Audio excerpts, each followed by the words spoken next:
Welcome back to our video series, Mindfulness, where Dharma meets practice. The topic of the second video is living in virtue.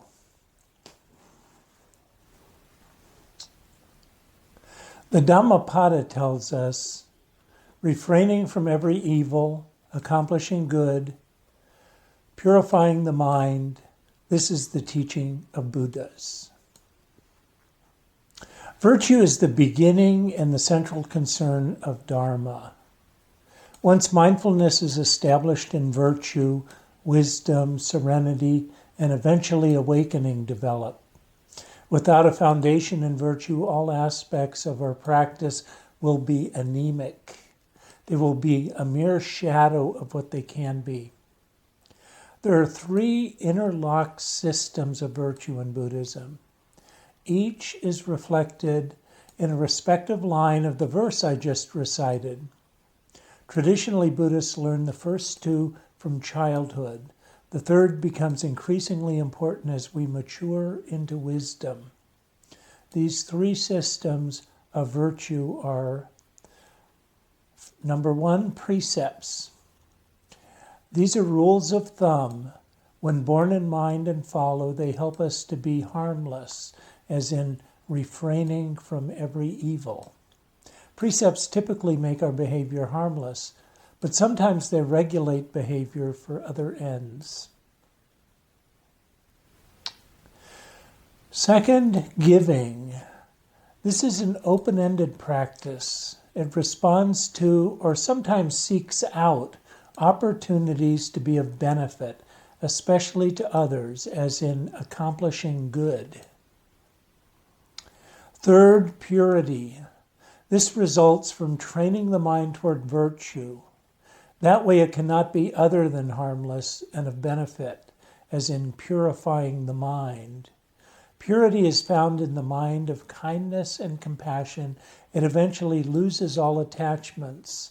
It ends the self-centeredness that is perpetually seeking personal advantage. Many people who begin Buddhist practice think, I'm already a nice guy. I've got virtue covered. But they focus on a more seductive practice afterwards, like sitting cross-legged on a cushion or like altar maintenance.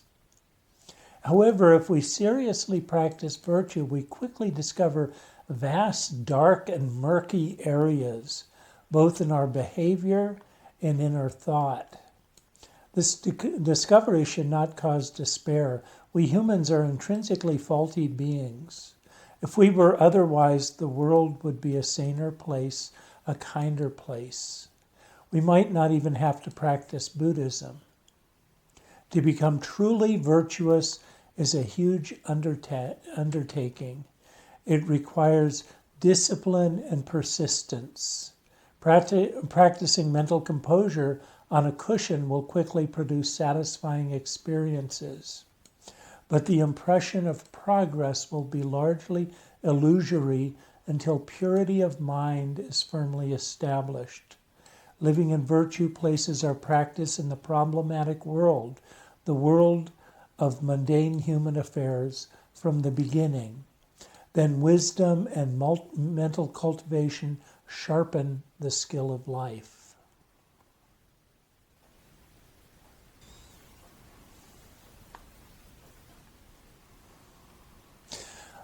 About precepts. Precepts are rules of thumb that most typically demarcate the limits of harmlessness. When we violate a precept, someone typically suffers as a result. There are many formulations and long lists of precepts, but the standard short list consists of these 5. 1. To refrain from assaulting living beings. 2. To refrain from taking what is not freely given. 3. To refrain from abusing sensuality. 4. To refrain from telling what is not true. And 5. To refrain from becoming negligent through consumption of alcohol. The first two are often stated as don't kill and don't steal, and the fourth is don't lie. The third generally has to do with adultery and sex with minors, where harm almost always results. The fifth is a matter of promoting mindfulness and diligence by keeping the mind sharp. Living by precepts is a matter of personal commitment. These are not commandments from on high.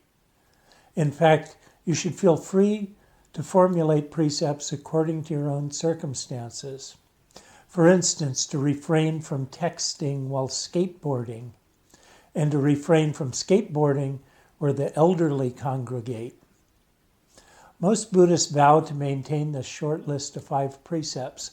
Others observe the 8 lifetime precepts, which add the following: 6, to refrain from speaking divisively; 7, to refrain from speaking harshly; and 8, to refrain from speaking idly. We generally don't realize, to take an example, how speaking ill of others easily creates division and discord. And it might also result in spreading ill-founded rumors, or it may create unfairly biased first impressions about who we are talking about. This is true even when what we are reporting happens to be somewhat true. A lot of people observe bigger sets of precepts on special occasions. Traditionally, this includes new, full, and quarter moon days. Monastics, in their enthusiasm, observe hundreds of precepts.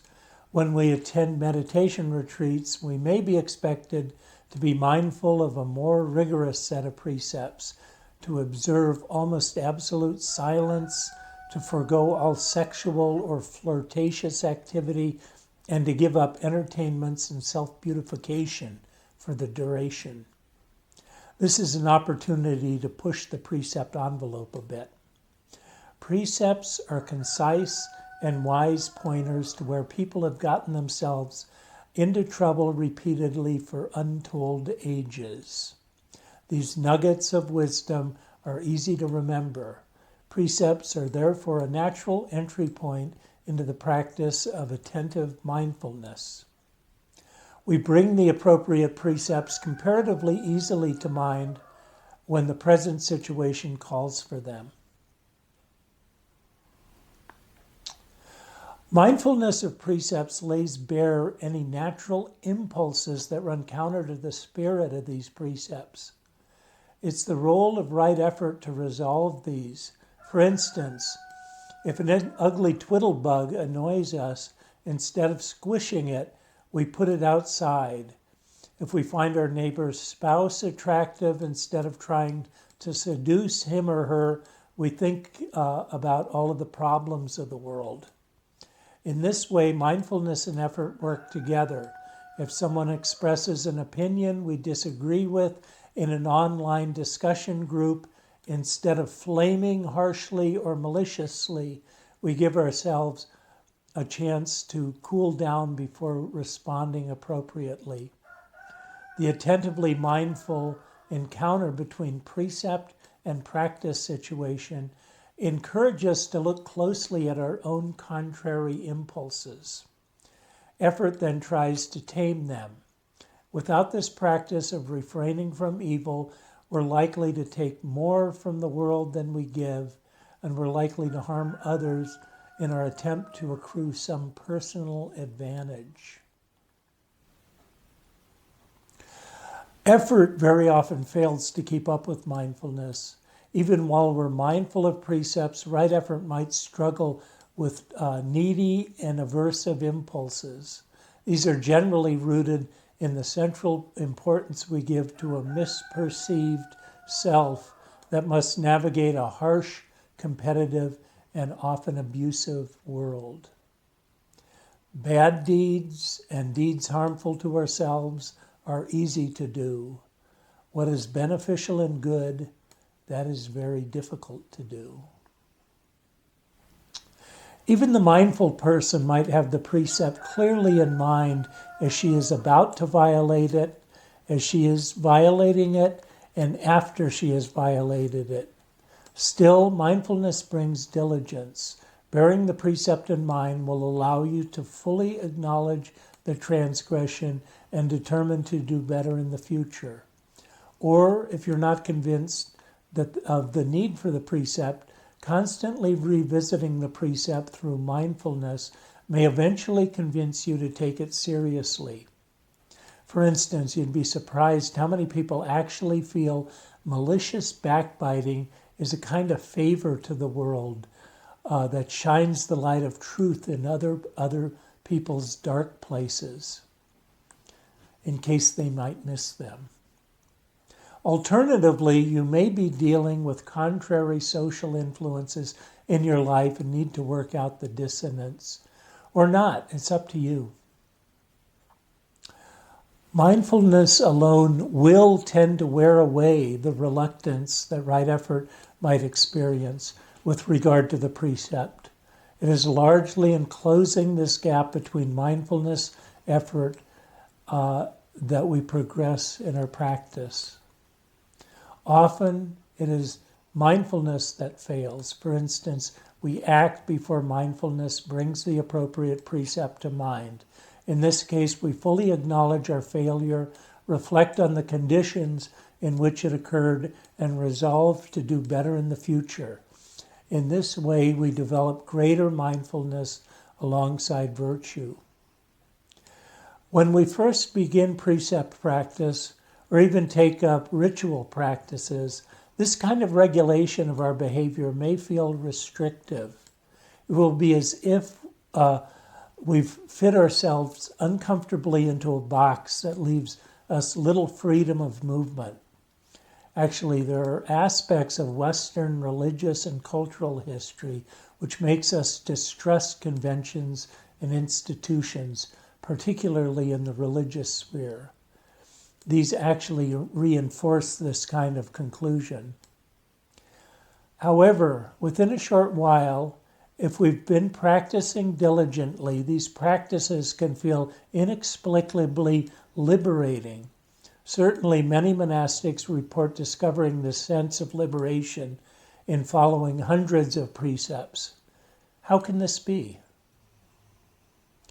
Recall that most of us are already trapped almost hopelessly in the ruts of our karmic landscape. We were already oppressed and restricted before coming to Buddhism by the ever-deepening habit patterns that keep us locked mindlessly and relentlessly in patterns of painful behavior and thought. Much of this is unskillfully comes from the fruitless search for personal advantage, and much of this makes effort difficult. Precept practice might give us our first taste of liberation. It does this by lifting us out of our confining karmic ruts and allowing us to follow alternative guidelines by our own volition. Our mindfulness shows us that there is no inevitability in our entrapment. There is a different way of being in the world, a more deliberate way, a more beneficial way.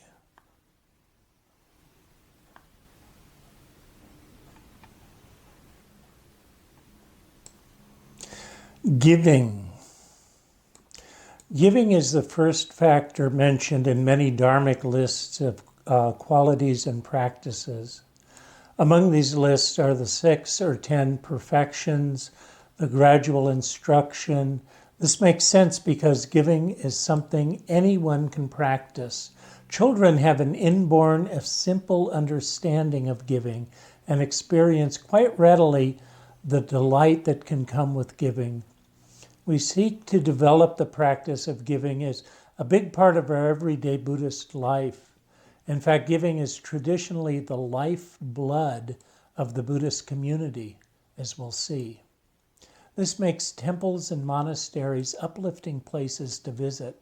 They function as economies of gifts, where people come to give to others and to enjoy the gifts of others. Giving is different from precept practice. It's quite open-ended.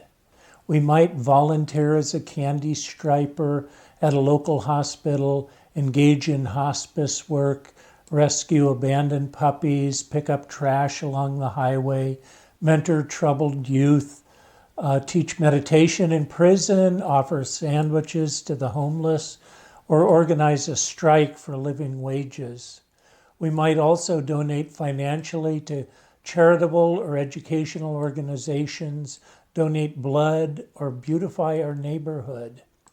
Regular volunteering and support as an alternative to material donations are excellent ways of fulfilling the practice of giving. Such volunteer efforts can even scale up to the enterprise level, founding hospitals in the third world, or advocacy for peace, social justice, and environmental protection. Or we can simply be on constant lookout for opportunities to give, helping to change a tire, or jumping in to rescue a toddler from an angry goose. We also give by caring for our loved ones. Merit making is a way of thinking about the practice of giving. Mindfulness of precepts brings to mind a relatively small set of very simple and definitive rules of thumb. At the same time, it attends to the complex practice situations. Giving is more complex than precepts because it's open-ended. Mindfulness of the general advisability of giving might not have immediate effect on our actual behavior. What we need is a plan. This is like recollecting that exercise is good for us. It will be unlikely to manifest results until we can commit ourselves to a regimen. Merit making provides a kind of metric to quantify our practice of giving over a period of time, just as people track calories consumed, steps walked, or miles jogged.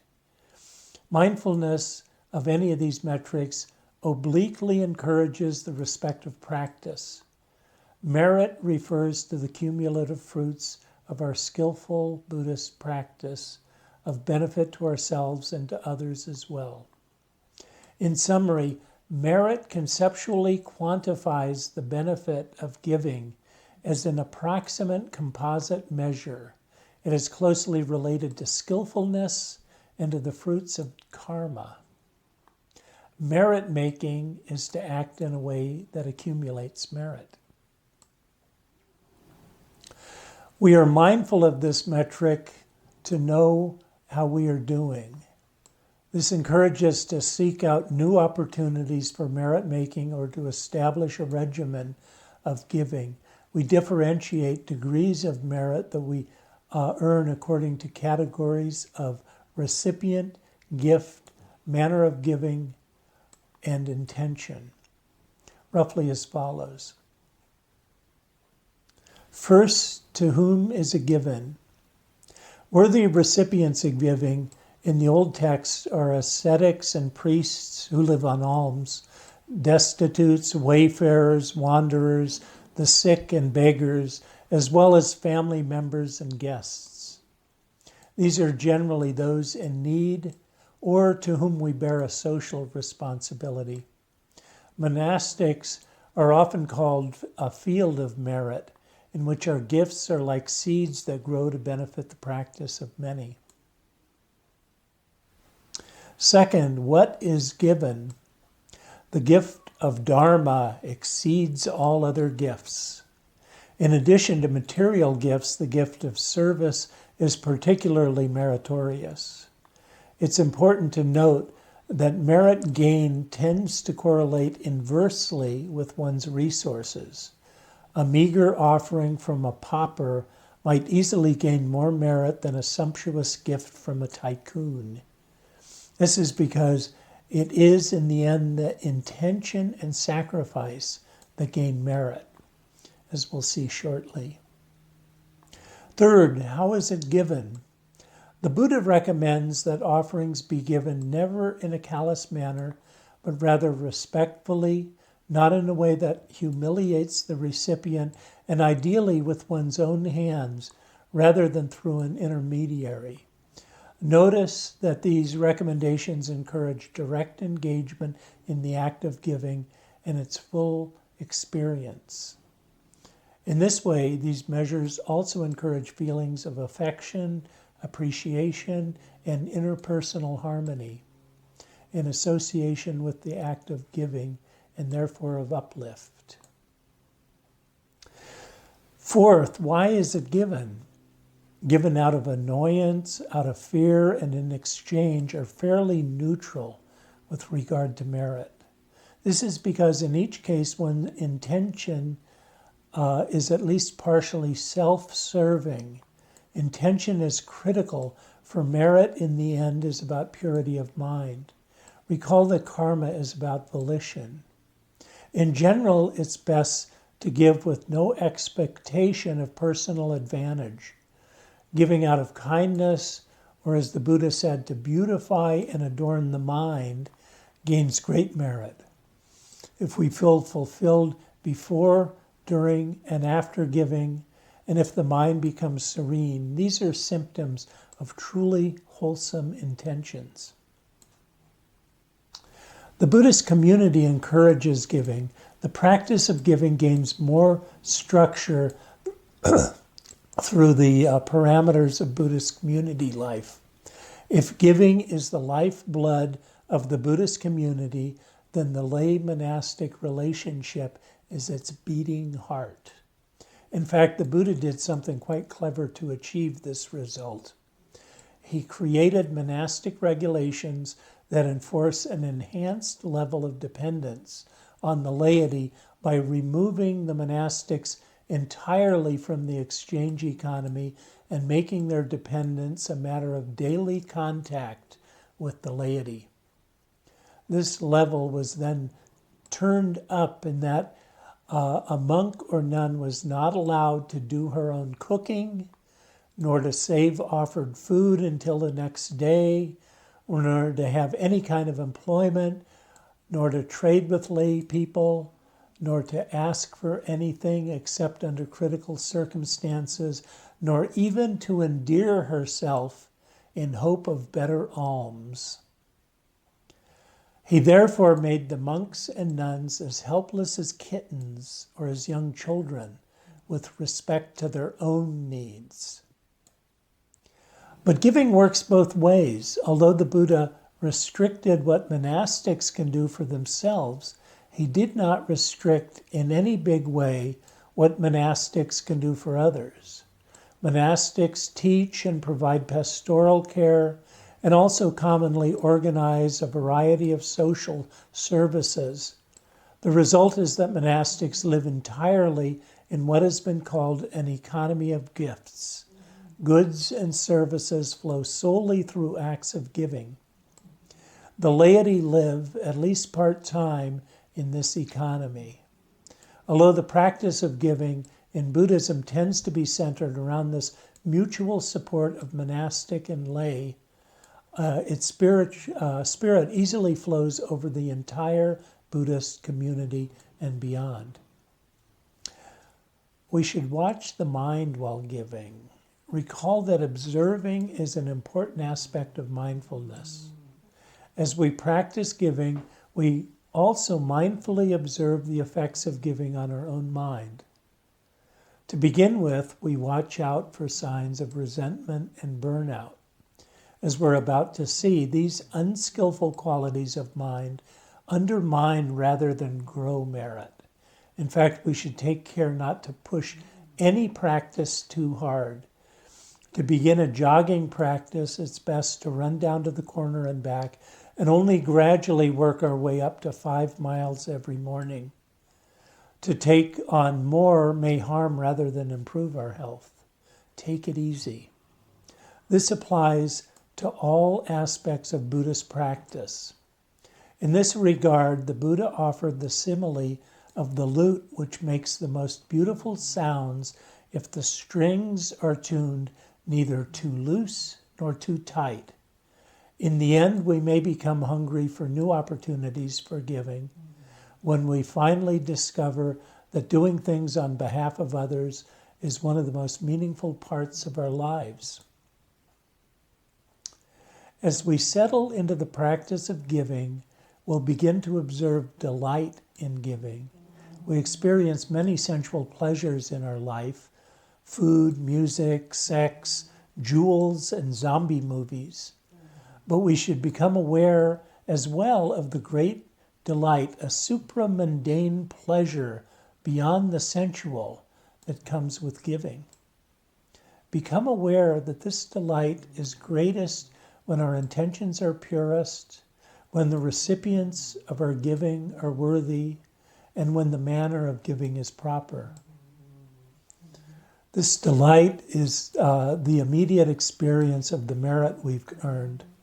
Consider how much joy there must be in a lifetime dedicated to giving.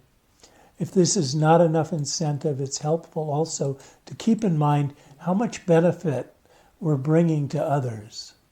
Simply ensuring that one person gets proper medical care or teaching an inmate to meditate is pretty easy for ourselves, at least compared to the huge benefits that accrue for others.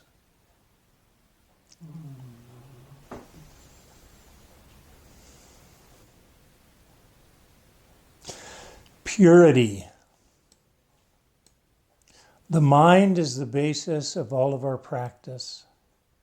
All of our intentional actions begin in the mind. Whether we adhere to precepts or choose to earn merit, they come from the mind. And they then reshape our karmic landscape. In the end, we want to develop the kind of mind that cannot be other than virtuous. This is purity. To develop purity, we take up the introspective practice of mindful observation of what goes on in the mind. The full implementation of this task relies on bringing to mind a wide swath of philosophically oriented teachings. These will further expand as we develop wisdom alongside virtue. Precepts and giving produce purity. Once we enter into the practice of precepts and giving, we already step into the practice of purifying the mind. This is because we are forced to confront contrary impulses wherever they tend toward harm or away from benefit. Every time effort struggles to keep up with mindfulness of a precept. Every time we override a contrary mental factor, we jump out of a rut and begin to decondition an existing unskillful habit pattern. Every time kindness or generosity inspires our good deeds, we shape our karmic landscape into a more skillful topology. Even mixed motives have a way of eventually giving way to purer motives. Examples are responses to peer or authority pressure or obligations without kindness. When our actions start to bring delight, pure motives are settling in. For instance, recall the precept not to assault living beings. Maybe we do not initially understand why the life of an ugly twiddlebug matters one snippet. But a twiddlebug is a living being, and we want to be good Buddhists so we don't kill twiddlebugs. After a few months, we'll discover something that was not there before, a warm heart with regard to twiddlebugs. They will have become our little friends, and we will find that this result generalizes to other ugly beings as well, and even to certain people that we had once put in the same category with twiddlebugs. Our mind has become purer. We have seen above that a number of precepts actually have little directly to do with refraining from evil, but they produce the kind of mind that will want to avoid evil, or they strengthen factors like mindfulness that contribute to that result. Breaking a precept against idle chatter, for instance, is relatively victimless. However, if we refrain from the chatter over many months, we'll discover a quieter mind, less prone to distraction. And what do distractions disrupt? Mindfulness. We will have simply through observing this precept made the mind purer. Such precepts develop purity of mind in much the way that precepts avoid immediate harm. That is why we practice them as well. You should try to refrain from depurifying the mind. Just as new habit patterns may, over time, purify the mind, our lives may already involve habit patterns that inadvertently depurify the mind. These deepen unskillful ruts in our karmic landscape. We do well to refrain from these. A rather complex precept, for instance, is commonly observed by lay people every quarter moon and by monastics always, namely to refrain from dancing, singing, music, going to see entertainments, wearing garlands, smartening with perfumes, and beautifying with cosmetics. This list is of activities that are actually quite normal. They're maybe of concern only for the most dedicated practitioners. Still, they tend to be motivated by and reinforce unskillful lust and pride. Even more so, the modern pursuits of playing violent video games and watching violent television programs or listening to hateful speech on the radio will turn the mind toward recurring thoughts of anger and fear.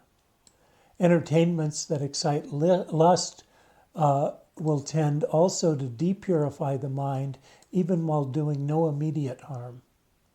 We turn on the TV and pretty soon it has us dancing to a tune of lust, envy, fear, hatred, anger, fantasy, and buying.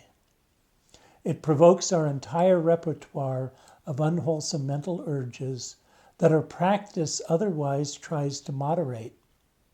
We do well to dehabituate such activities. To understand what is unskillful in our minds, we have to understand greed, aversion, and delusion. What follows are some of the Dharma teachings to bear in mind as we mindfully observe our intentions. The Buddha divides the innumerable kinds of unskillful, unwholesome intentions into these three broad categories. There are these three roots of what is unskillful. Which three? Greed as a root of what is unskillful. Aversion as a root of what is unskillful. Delusion as a root of what is unskillful. These are the three roots of what is unskillful. The roots of the skillful are the opposites of the unskillful: non-greed, non-aversion, and non-delusion, also known as renunciation, kindness, and wisdom. Greed is neediness, the desire, longing, attachment, or lust for sensual pleasures, for reputation or fame, for wealth, for power, for comfort, for security, and so on. Greed includes simple lust for food or sexual gratification, pride, the need to be liked, popular, or famous, or to be secure, rich, or beautiful. Greed generally looks outward for satisfaction or personal advantage. Aversion, also known as hatred, is the dislike, dread, or fear of pain, of discomfort, of enemies, and so on. Aversion includes thoughts of anger, revenge, envy, or jealousy, resentment, guilt, self-hate, disdain, negative judgments, and quickly manifests as anxiety and restlessness. Both greed and aversion are tied to the craving highlighted in the second noble truth we talked about in the last video. Greed Greed pulls nearer, aversion pushes away. Both want something. Delusion is found in erroneous views or justifications, conceptualizations, misperceptions, ignorance, and denial.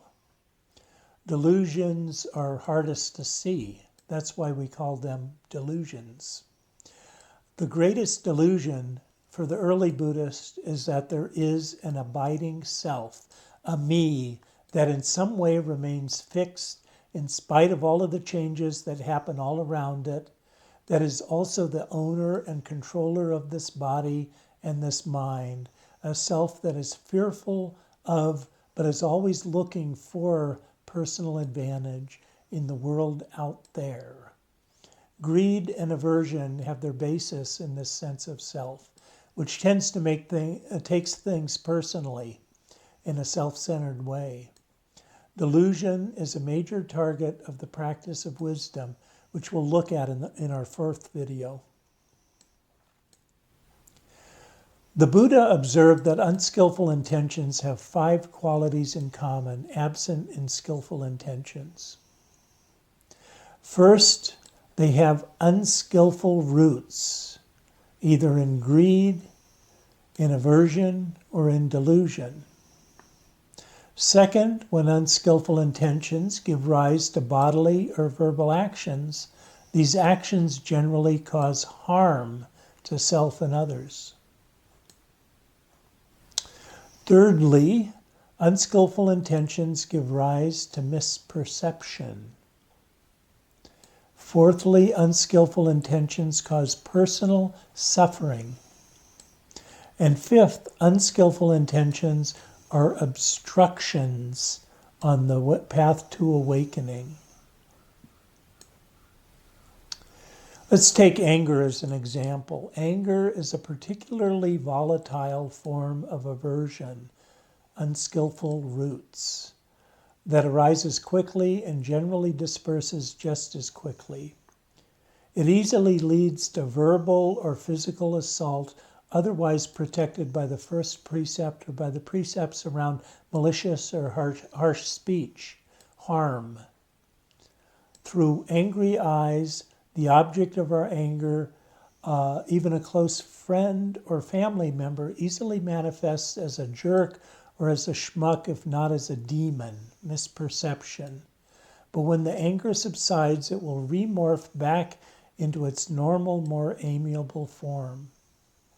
The level of tension associated with the arising of even slight anger is astonishing, and great anger plunges us into a hell-like state, right here and now, suffering. We are all aware that habitual or sustained anger can even affect our physical health, high blood pressure, heart disease, etc., in a profound way. Moreover, should anger become more ingrained through habituation, it'll become increasingly difficult to bring the mind into states of calm and insight necessary for liberation, obstruction. Now, mindful observation or investigation is the greatest engine of mental development. With every action we undertake, we consistently attend to the intention. To begin with, we are mindful to discern whether it is skillful or unskillful. We can trace these intentions as they arise in making ethical choices or as they contribute to our personal suffering. They affect both. Unwholesome intentions are those wearing some degree of suffering, stress, anxiety, dis-ease, or dissatisfaction, like a shadow. They will also fall under at least one of the categories of greed, aversion, and delusion, and, when acted out, will almost certainly cause someone harm. We might be embarrassed at how much unwholesomeness we discover as various factors make an appearance in turn. Anger, lust, deluded views, fear, stress, envy, jealousy, spite, restlessness, anxiety, arrogance, judgment, and pride. We will discover how common these factors are when we tune into the stress and anxiety that are right there, even when we thought we were having fun. It's important to accept this stream as a natural part of the untrained human condition. Otherwise, you might begin to feel guilty, and guilt is just another unskillful thought, one rooted in aversion. Nonetheless, mindful observation provides immediate, though temporary, relief from the effects of unskillful factors. For instance, when mindfulness attends to the anger itself, which is different from the content of the anger, our energy goes into the observation of the anger. This leaves little energy for direct engagement with the anger itself. As a result, the anger tends to dissipate. Our meditation practice helps us discover this. This technique should be part of every Buddhist's right effort toolbox. Moreover, repeated mindful observation confronts our delusions about the role of the impure mind in causing suffering, and thereby suffices to undercut the most stubborn, unskillful habit patterns. Miraculously, the unskillful roots begin slowly to loosen their grip when we see them clearly. With persistence and time, the mind shifts remarkably. In this way, purity of mind develops. Mindful observation also reveals the conditions that give rise to what is unskillful. For instance, if we see that stress gives rise to anger, then we begin to avoid stressful activities. This is much as the recovering alcoholic sees that if he doesn't avoid the company of people who drink, then he will experience the impulse to do so himself. We can similarly avoid circumstances that tend to lead us into undesirable but accustomed ruts. Turning from mindfulness to effort, it should be possible to practice restraint. For instance, we stop before an unwholesome thought turns to speech. Particularly challenging is restraint when faced with angry thoughts, which can overwhelm our discernment very quickly. But even these will come under the control of right effort as we reach advanced stages of practice. There are a variety of techniques for restraint at this critical juncture between thought and bodily or verbal action, and we will discover some on our own. For instance, we learn never ever to write an email in an angry frame of mind. If some anger trigger needs to be addressed, we wait until the mind is calm, then address it with gentle words at the right time. We find that we avoid a lot of regret in this way. Face-to-face encounters that turn to anger might require that we quietly and abruptly leave the room to go simmer down. Otherwise, we might utter something demeritorious. Recall that mindfulness discerns when dharmic parameters are about to be reached, and effort does something about it. Gradually, we learn to improve the quality of our intentions, to weed out the unwholesome, and to cultivate the wholesome. Meanwhile, mindful observation improves right understanding. This, in turn, refines the parameters we bear in mind.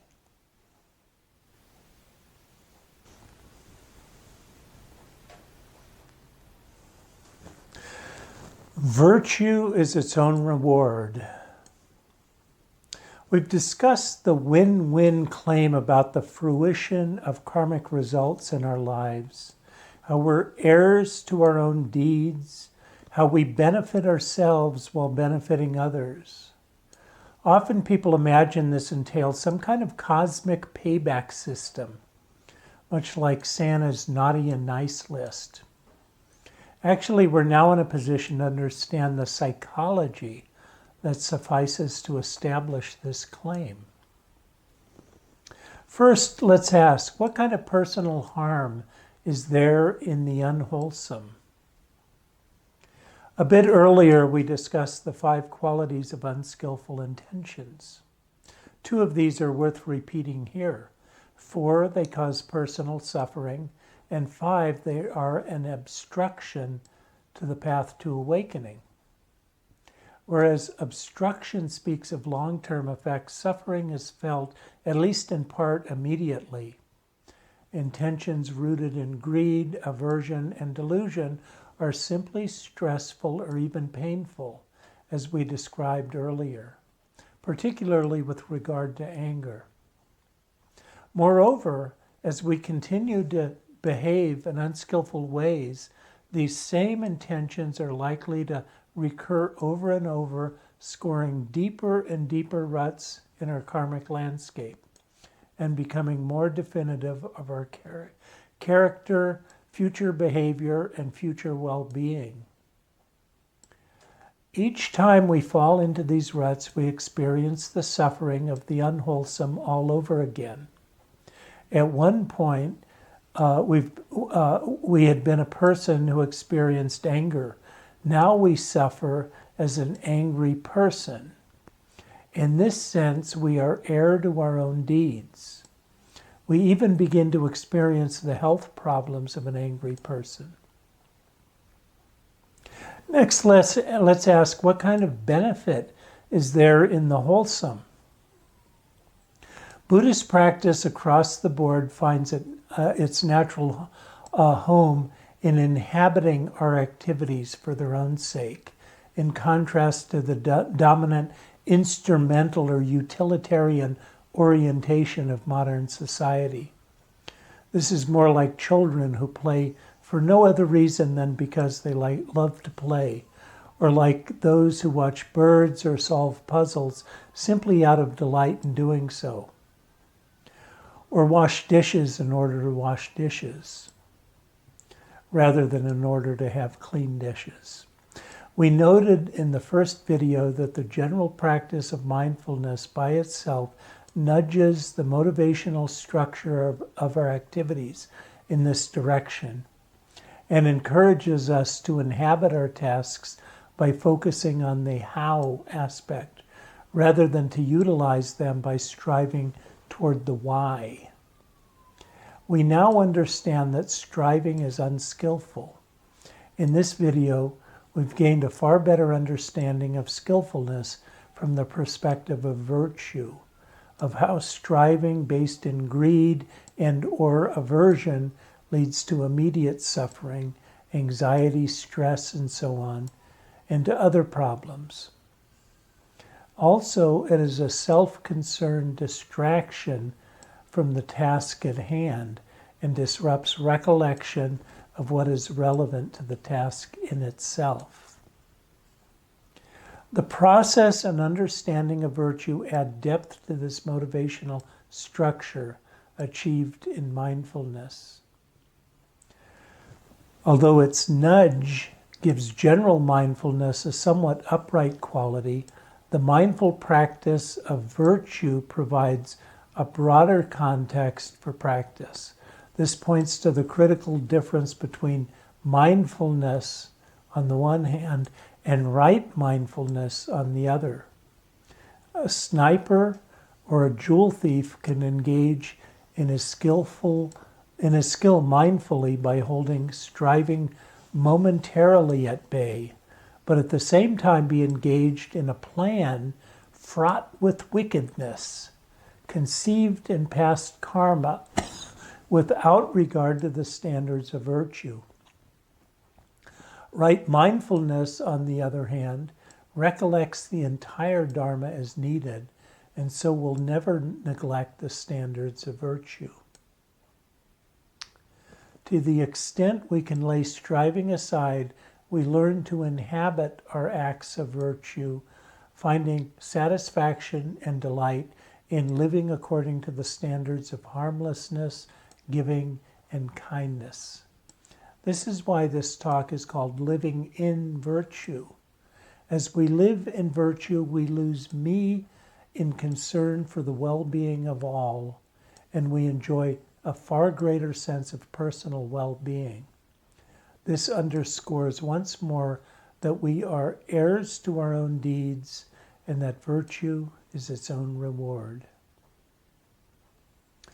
Pursuing tasks of all kinds in this way, that is, for their own sake, is found also in psychological research to lead to far greater sense of well-being. We noted earlier also that the skill of general mindfulness naturally produces stability of mind.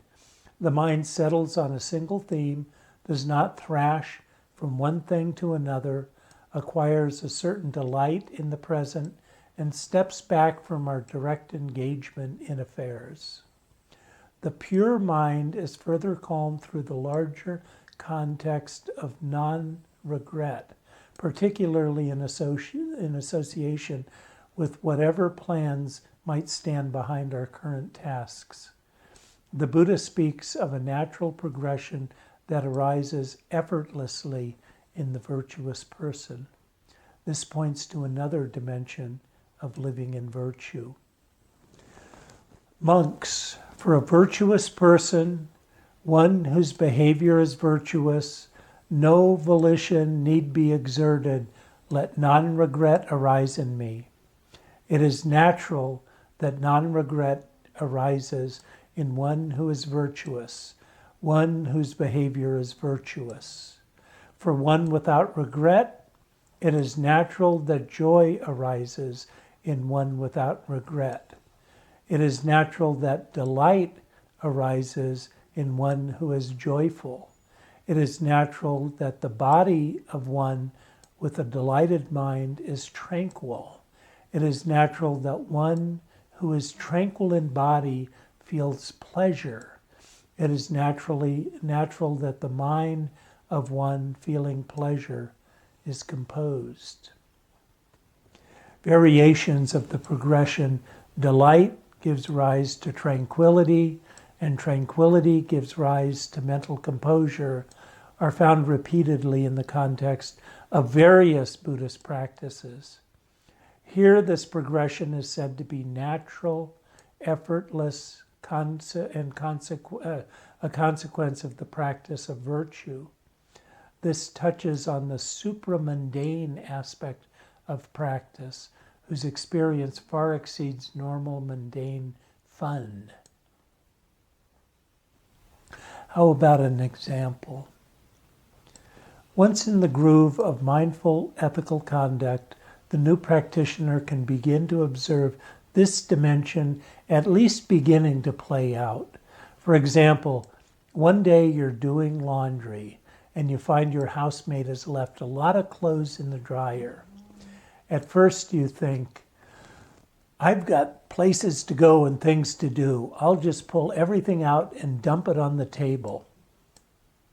But then you're mindful to see this as a prime opportunity for merit making, a fundamental aspect of devout Buddhist practice, and decide, oh boy, I'll neatly fold my housemate's clothes. Accordingly, you engage and stay on this task of folding clothes mindfully, putting aside whatever thoughts are not relevant to folding clothes, and you bear appropriate standards in mind. For instance, folding precisely and systematically along seams. At one point, an errant twiddlebug pokes his head out from a pocket. Blorp, blorp. And you recall the first precept, catch him with a pair of tongs from the kitchen and place him carefully outside. There you go, little guy. Then you proceed with the task at hand, practicing for the sake of practice itself, with no striving and no hurry. The mind feels upright, steady, exalted and pure, and proceeds from non-regret to joy, to delight, and so on. Possibly, especially as such practice becomes habituated, as far as right mental composure. While any sense of striving for self-advantage recedes for the duration of this episode, you realize that this is the proper and joyful way to live your life, that is, in virtue.